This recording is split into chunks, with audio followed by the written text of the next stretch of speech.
शासनानं उत्तर दिले आणि त्या उत्तराच्या अनुषंगानं मला वाटते मागच्या वेळेस तत्कालीन मंत्री धनंजय मुंडे साहेब होते आणि त्यावेळेस देखील ह्या ज्या विषयावरती चर्चा झाली होती त्यावेळेस शासनानं असं खाली प्रशासनाला कळवलेलं आहे, खालच्या विभागाला कळवलेलं आहे की करमाळा तालुक्यातील शेळगाव येथील केळी संशोधन केंद्र स्थापन करण्याबाबतचा प्रस्ताव पाठवण्याचे शासनाने संबंधित विभागाला आदेश देण्यात आले होते।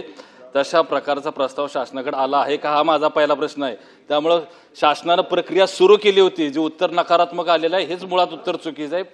तत्कालीन मंत्र्यांनी ह्याच्यावरची प्रक्रिया सुरू केली होती। दुसरं कदाचित स्पेलिंग मिस्टेक झालेली असेल, शासनानं उत्तरामध्ये देत असताना जी आकडेवारी इथं दिलेली आहे, जळगाव जिल्ह्यामध्ये 62,923 हेक्टर क्षेत्र लागवडीखाली आहे आणि कदाचित स्पेलिंग मिस्टेक होऊ शकते। सोलापूर जिल्ह्याची 15,733 हेक्टरचं असा उल्लेख उत्तरामध्ये दिलेला आहे। स्पेलिंग मिस्टेक असेल तर मीच दुरुस्त करतो। त्याच्यामध्ये नांदेड जिल्ह्याची 15,000 हेक्टर आहे आणि सोलापूर जिल्ह्याची 32,000 हेक्टर आहे।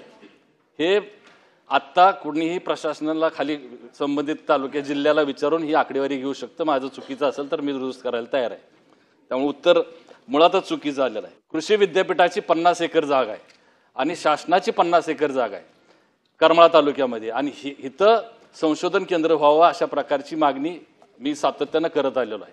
शासनानं असं उत्तर दिलं की जळगावला आणि नांदेडला संशोधन केंद्र आहे त्यामुळे करता येत नाहीत। त्यामुळे माझा प्रश्न आहे की जळगावमध्ये राहुरी विद्यापीठाच्या माध्यमातून संशोधन केंद्र आहे, किती एकरावर आहे? आणि नांदेड जिल्ह्यात जर 15,000 हेक्टर क्षेत्र असेल तर तिथं किती हेक्टरवरती संशोधन केंद्र आहे?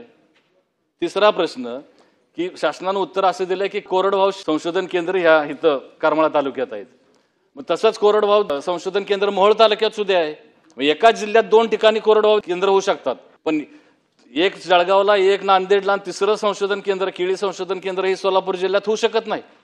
आणि 100 एकर जागा शासनाची असताना मला आवर्जून या ठिकाणी सांगितलं पाहिजे की केंद्र सरकारने ज्यावेळेस एक्सपोर्ट सेंटर्स देशातली यादी निश्चित केली, 20 राज्यातली 60 केंद्र त्या ठिकाणी निवडली गेली। महाराष्ट्र राज्य हे केळीचं सगळ्यात जास्त एक्सपोर्ट करणारं राज्य आहे आणि त्याच्यामध्ये सोलापूर जिल्हा एकटा 63% एक्सपोर्ट करतो। महाराष्ट्राचे 63% एक्सपोर्ट सोलापूर जिल्हा करतो, तरी ह्या जिल्ह्याचं नाव त्या कॉमर्स डिपार्टमेंटच्या यादीमध्ये नव्हतं। माढा लोकसभेचे खासदार धैर्यशील मोहिते पाटील आणि केंद्रीय मंत्री आदरणीय पियुष गोयल साहेबांनी ह्याच्यामध्ये सोलापूर जिल्ह्याचा आत्ता समावेश करून घेण्यात आला ह्या एक्सपोर्ट सेंटर्समध्ये आणि मग त्याचे आता लाभ फायदे मिळायला सुरुवात होतील।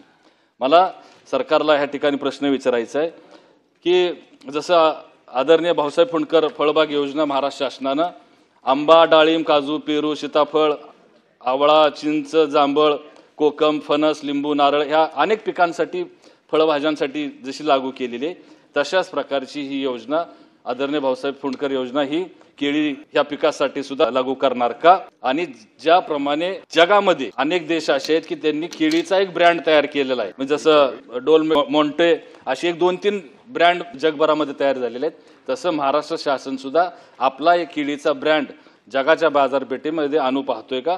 हे माझे स्पेसिफिक प्रश्न 1, 2, 3 आहेत। उत्तर दिल्यानंतर बाकीचे मी प्रश्न विचारणार आहे। धन्यवाद।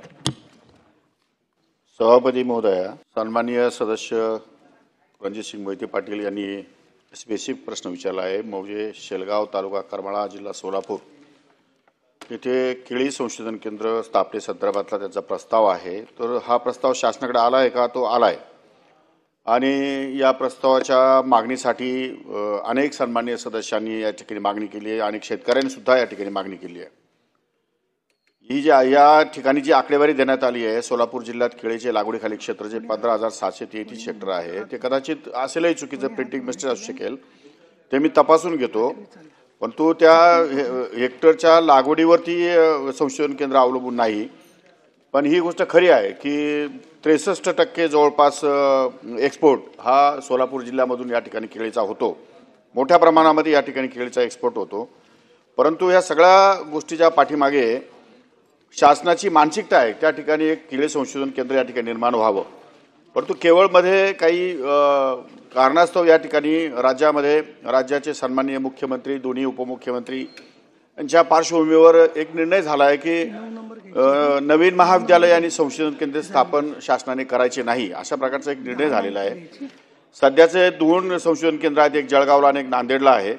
तर नांदेडची लागवड कदाचित कमी असू शकेल, त्याप्रमाणे जळगावला लागवड जास्त आहे, परंतु एक्सपोर्ट त्या ठिकाणी कमी आहे. या सगळ्या जरी गोष्टी असल्या तरी सुद्धा या संदर्भात सकारात्मक निर्णय या ठिकाणी शासन घेण्याच्या मनस्थितीमध्ये आहे. जमलं तर केंद्र सरकारकडे पाठवून या संदर्भामध्ये आपण याला मान्यता देता येईल का ते तपासून बघू आणि केंद्र सरकारमार्फत किंवा राज्य सरकारमार्फत माननीय मुख्यमंत्री महोदयांना विश्वासात घेऊन हा निर्णय घेण्यात येईल. महोदय, जळगाव जिल्ह्यातलं संशोधन केंद्र हे केवळ 5 एकरावरती आहे. 5 एकरावरती. आदरणीय खडसे साहेब इथं उपस्थित आहेत. आपण माझं चुकत असेल तर दुरुस्त करू शकतील. 5 एकरावरती संशोधन केंद्र इथं महाराष्ट्र शासनाची म्हणजे कृषी विद्यापीठाची आणि राज्य शासनाची 100 एकर जागा आहे आणि त्याच्यावरती आपण ही मागणी करतोय. कोणाची अधिग्रहण करण्याचा प्रश्नच राहत नाही. आणि त्यामुळं माझी विनंती राहील मंत्री महोदयांना की उच्च शिक्षण विभाग, विद्यापीठ आणि कृषी विभाग या तिन्ही विभागांची एक संयुक्तिक बैठक आपण घेणार का आणि कधीपर्यंत आपण घेऊ शकाल? आम्हालाही त्याच्यामध्ये बोलवा, ह्याच्यावरती सविस्तर चर्चा करूया आणि यातनं काहीतरी मार्ग काढूया अशी माझी आपल्याला विनंती आहे. ठीक आहे सभापती महोदय यांनी जी काही मागणी केली आहे 5 एकर किंवा 7 एकर, तो एकरावरतीचा हिशोब नाही आहे की 5 एकरामध्ये संशोधन केंद्र आहे म्हणजे ते लहान आहे आणि 100 एकरामध्ये मोठं आहे. संशोधन केंद्राला जेवढ्या जागा लागतात तेवढी जागा उपलब्ध आहे त्यांच्याकडे. तो काही आमच्या मनामध्ये संशय त्या बाबतीत नाहीये. फक्त एकच आहे की शासनाने निर्णय घेतलेला आहे, शासनाला विश्वास घेऊन निर्णय घेण्यात येईल असं मी सांगितलेलं आहे. तत्र सन्माननीय सदस्यांना असं वाटत असेल की एखादी मिटिंग घेऊन त्या संदर्भातला व्यवस्थित सविस्तर चर्चा व्हावी तर मी त्या संदर्भात मिटिंग घेण्यासाठी तयार आहे. या संदर्भातल्या ज्या शेतकऱ्यांना किंवा ज्या विधानसभेच्या विधान परिषदेच्या सदस्यांना या मिटिंगमध्ये यायचं असेल त्यांनी मला